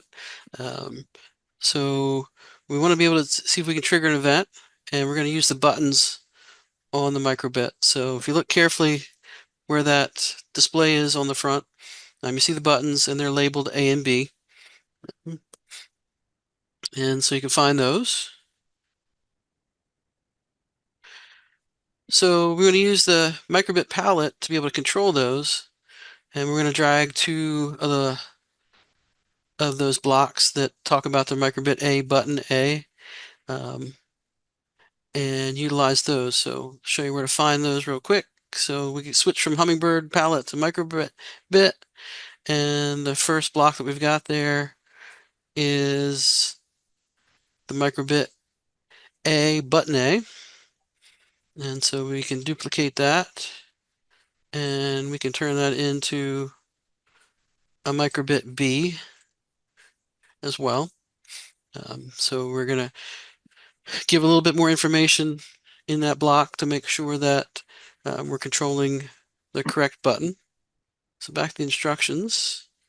I think we got that part. Can I interrupt for just a second? Sure. Sure. So on this, just to clear out my screen, because I know I'm gonna have kids that are gonna be like all over the place and they don't want to put everything in one place. But when I clicked on new, it just took me back to the regular one. Is there like some kind of shortcut or something like that just to get back to the microbit preload for Snap? I think you are going to run into that problem if you say file and new. It's going to default back to the Berkeley Snap. The nice thing is all the code, or not code, but all the lessons that we have written that are in the ExCITE version of the curriculum all have starter code, which is going to open that code that we opened to start with the lights. So that's kind of the easy way to get back to it. And I guess too, once you open that the first time, if you ask the kids to create a favorite, so that they can hit that to start a new program versus the file and new. Okay. Might be the best shortcut I can come up with at the moment. So if you did open a new file to start this, make sure you do have the Hummingbird version and not the Berkeley version. And we want to. Yeah, I just sent a link. The link to the Hummingbird snap is in the chat again. It'll be the last item in the chat to save you trying to search for it. But we may very well want to open that program up that you had before.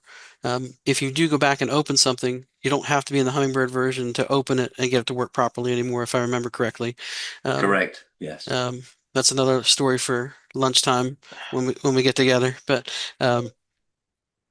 we do want to use that old program, not I guess that 10-minute old program that we were just working from. And what we want to try to do is when we can get a red tri-LED when the A is pressed and a green tri-LED when the B is pressed. And perhaps an if and an else would be a benefit to make that happen. So we already are connected to our robot, and control is going to be where we're going to find our if. So we're going to look to see if something's true or not. So if I drop this block in here and it says if microbit button A is pressed, so it will look to see did we press that button or not. If it's true that it's been pressed, then we can make it do something. So this program, we want to turn the light on if it's been pressed. So I'm just going to cheat and bring one of these up.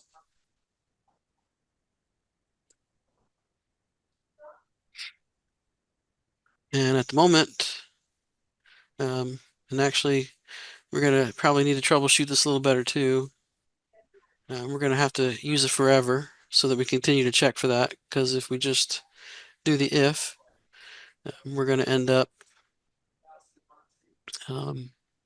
looking at that once, and it never works when we do that. So forever, if A is pressed, then we want to turn the light on. At the moment, none of my lights are on, so click the green flag to get this code to run. And I reach over here and I press my A button. Did I press B? I press B. So press A and the light comes on. So play around with that a little bit. See if you can get the red and the green to come on by pressing the A and the B.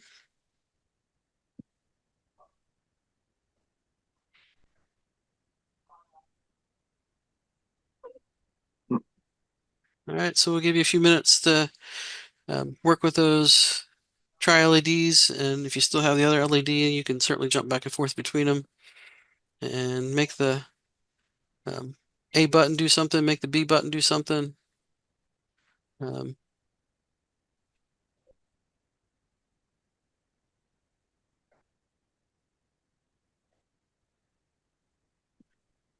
then we got a little bit of an extension there. Try to get the LED to come on for 5 seconds and then go back off once you press the button so we can start over.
Anybody need a little bit more of a sample to help you get going with this, or we doing okay?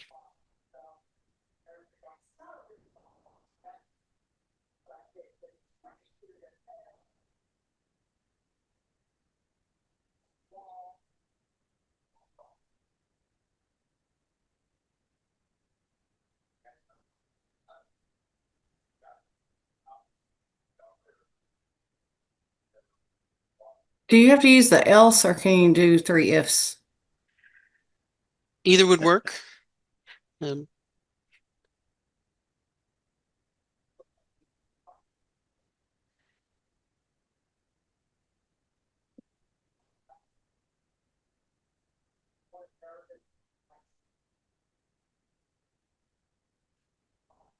that brings us to a pretty good point. Some of the programming that students are going to do based on the curriculum kind of leads to one result for everybody. But there's a lot of computer programming Yes. that you're going to have a variety of approaches that give you the same result. So if you're one of those people that loves to grade off an answer key, you may find yourself having a conversation with a student about, well, mine does what it's supposed to do, it just doesn't use the exact same code that you used. So be prepared for lots of different results, and that I think leads to some good conversations too. Well, how did you get to do that, and why were you taking that approach, and what led you to that approach? Kind of conversations with the students is not a bad thing.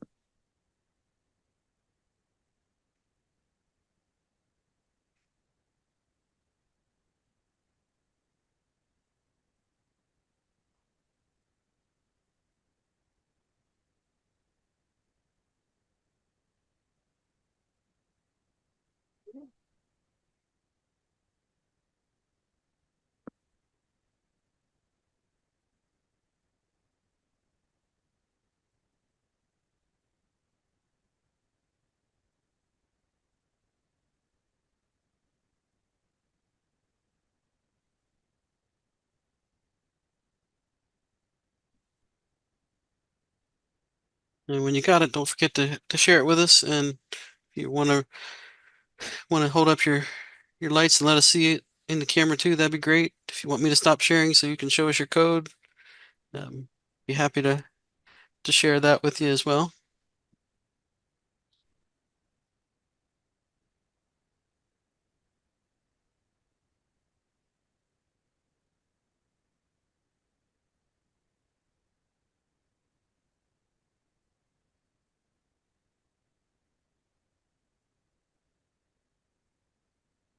My 3 ifs don't work. So if A, if B, if C, which I don't have a C, so the logo. Yeah, there's actually is a third button, which we didn't discuss yet, but yeah, the logo on the microbit acts as a button also.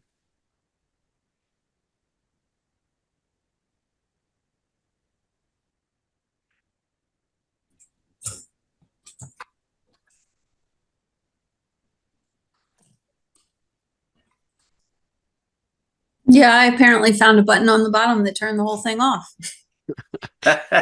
Yes, there is that button.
Obviously, some people are beginning to share, Matt, which is good.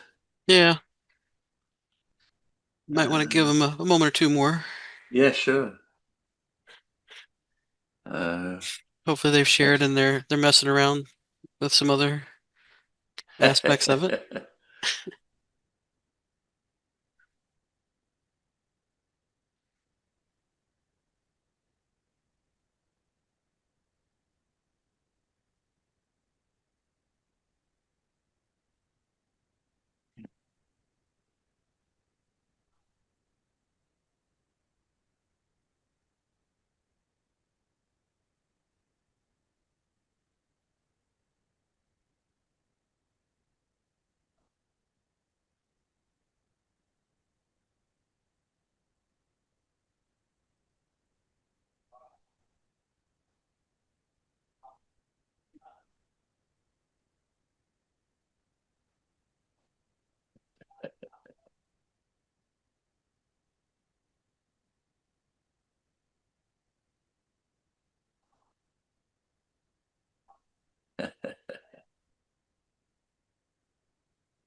Anybody have any questions at this point about getting through this project or just in general?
All right, Felicia, I think we're kind of coming to the end, so being on your mobile device probably won't be an issue from here to the end. So thanks for the heads up, but no worries.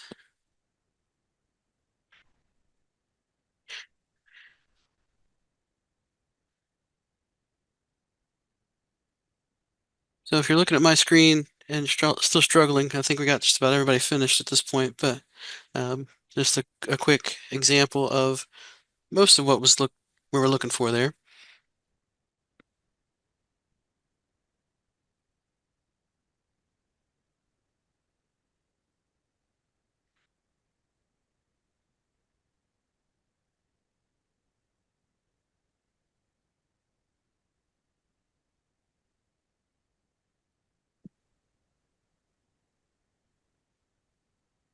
What do you think, Tony? Should we get started with the last little Sure. bit? Okay. All right. Again, any questions at this point? All right, so a little reminder there to share your code. So somebody talk to me about what worked, maybe your process or how the inputs and outputs work together.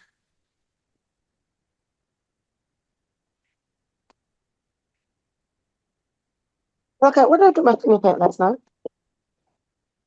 What you mean you don't know? You was right here? Huh? Felicia, okay, you got it, Felicia. That's great. Thanks. Anybody want to talk to us a little bit about what you did? Or you're going to save it until we get to Raleigh. Okay, so it took me a minute to get the two buttons to work independently of each other. I had them like both nested in the same spot, but I got them working eventually. All right, so how did you separate them out so that they both work? Oh, I had the if inside the if. Okay. Like I accidentally dropped it in the wrong spot when I duplicated it. Easily done. Yep. All things you will see your students do. Yes. Yes. Right. Anybody else challenges or successes you want to share with us?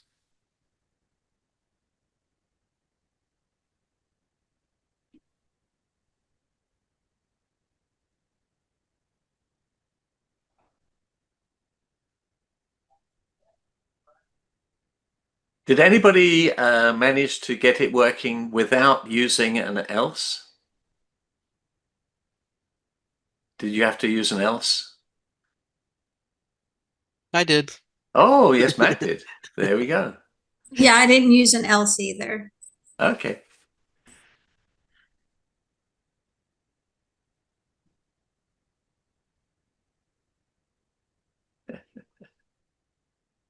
But it's an interesting example of how you can arrive at the same outcome in a variety of different ways and still be correct.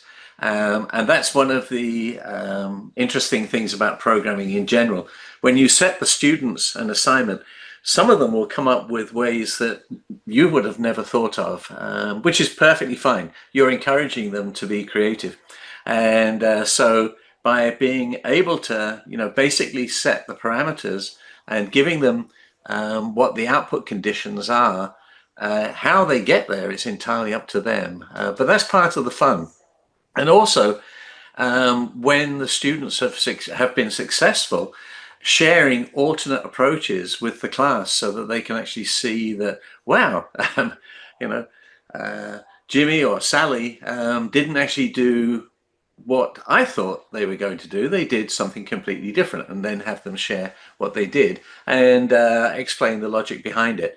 At the end of the day, our objective is to have the students able to look at a real world problem. And what we're doing with these buttons, it could very well be, calling a lift, or, operating a washing machine, or, whatever we want to do. We could actually give them real world examples that do require a choice of buttons and then a choice of outputs that are related to the buttons they're pressing. So which is pretty cool. So Great. I think we're in the home stretch here, Tony. yeah, we are. Well, I'm sorry, I didn't mean to interrupt you. I just wondered if you shared something and then you saved it again, do you have to reshare it, or will it automatically edit the program for you in your share. If you sent us the link and then changed it and saved again, when we open the link, we see the updated version. Okay. So you don't have to resend or reshare. And when you share something with someone, when they open the link, they don't change your code or your work. So you've shared it with them, but it's kind of a read-only at that point for them. It's kind of like sharing a Google Doc if you set it so that they can't edit yours, but it's already set to not edit. So if they want to make changes and save them, they'll save their own version and not yours. So Cool. yeah. So we've covered our introduction to Hummingbird. Matt and I and Marnie, we're hopeful that you've found today's session useful and that you've been successful in getting your Hummingbird working. There are by Monday or Tuesday next week, I'll be sending you a link to the recording for today. I will also be sending you a link to some additional activities for you to think about trying out that give you an opportunity of using other outputs and other inputs on the Hummingbird. But for now, we've pretty much covered everything here. Any questions or any comments regarding today's activities or the ExCITE project in general? Nope. So have you all enjoyed today? I have a question. Can you hear Fire me? away. Yeah. Yes. For Raleigh, are we bringing one of our kits, or will there be kits supplied? Good question. No, there is absolutely no need to bring any of your kits. It just makes it easier for you if you're traveling, particularly if you're flying. Yeah. No, we will have as many kits as needed in Raleigh, so please don't worry about bringing anything. It'll all be provided. We'll also have supplementary resources there, so that we'll have hot glue guns, we'll have popsicle sticks, we'll have other materials that can be used then for creating some of your computer control environments. So yeah, so we'll have everything you need there. And don't forget to make sure you order your lunches. I've sent the link out to everyone. Hopefully you got the link to the Google form that allows you to select your lunches in advance. So please, if you haven't already done so, please get your lunch orders in. The first day is really the key one. That's the one that we have to have in advance for Jimmy John's. After that, we can sort of edit them as we go through during the week. So if you suddenly decide you didn't like your first choice, you will be able to change it from the Tuesday onwards. On the Monday afternoon, we'll review with you how you go about doing that. But anyway, anything else, Matt? Anything on from anything else you'd like to add? I'd love to get a little bit more feedback as to how people felt about today. Was it worth being here? Did we teach anything, or did y'all already know everything that we went over? Those kind of things. I enjoyed today. I have used microbits before, but I've always used them plugged in. So using it through the Bluetooth was a lot better for me because it seemed like it was able to connect and it was able to do things faster than having to like download the code, then didn't download, blah, blah, blah. And I was struggling a little bit with the connection. I was concerned that I wasn't gonna be able to connect all the things or whatever, but I was able to get it all done. So I really enjoyed it and it gave me a little bit more confidence. So I think this is gonna be good for my students as well. Good. Excellent. Thank you. Thank you. I have a quick question about storage. Sure. So yeah, so for my storage here, should I remove the clip? You can't see me waving it around. Okay. Should I remove the thing we clipped in or leave it stored in there? And then batteries store in or no? I generally leave batteries in through the school year. So I wouldn't stress about batteries, particularly if it's only one kit that's got batteries at this point. I would encourage you to have the batteries in when you give them to the students. I know that's a little more prep for you, but that's just one less thing that you're putting on the students as they're trying to get through this. And as far as the lights and stuff that are connected at this point, I would say you're more than welcome to break it down, put the microbit back in the little bag to keep it okay. a little bit protected, and make sure the battery's off, because if you leave the battery pack on and connected, then yeah, when you go back to it again, you're going to need new batteries. Okay. In general, should we take the microbit out each time, or is that like just another place where the students will break stuff? They seem to be pretty hardy. I've not had any issues with microbits or that slot that they go into. That seems to hold up pretty well. Again, the biggest issue is they put them in upside down and it fits. It just doesn't work. So in and out isn't a big deal. And I kind of feel a little bit better about storing it with those separated, because you're moving those boxes around and stuff sliding a little bit. And it just makes me a little nervous that you got that Right. in that slot and putting a little bit of pressure on it if things are moving around and the battery pack's bumping into it. So yeah, if you're going to leave it out, you certainly leave it set up. But if I was putting it back in the kit, I would take it all apart back to get it back in the kit a little bit more easily and a little more securely, I think. Okay, good. Thank you. Mm-hmm.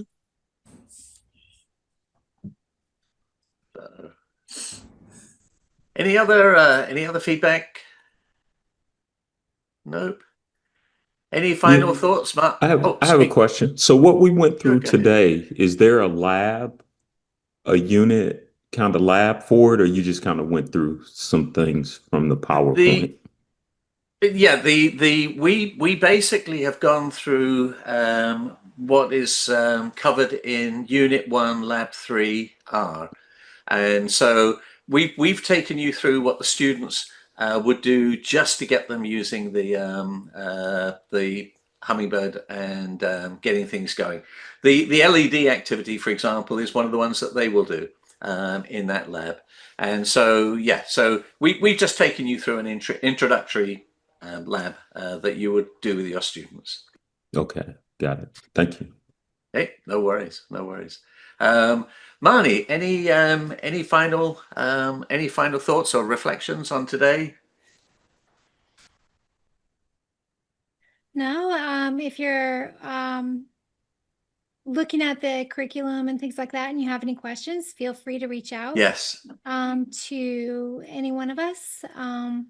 We are here for you and happy to assist you. Yes, thank you, Marnie. Thank you. A little introduction in the email might be good, or a heading says something about ExCITE, so that it doesn't get filtered out by my personal filter, spam filter. But certainly reach out if there's questions. Sure. And when I send out the link to all of the recordings and the slide deck on Monday or Tuesday, I'll also include in there our email addresses, so that you can obviously email us in the event that you've got any questions and want to get a little bit more advice. But anyway, we've come to the end of our today's session. Thank you for joining us. We look forward to seeing you all in Raleigh in a couple of weeks' time, and enjoy the rest of your weekend. Thank you, everyone. Yeah, bye now. Bye, everyone. Thank you. Bye. Bye. Okay.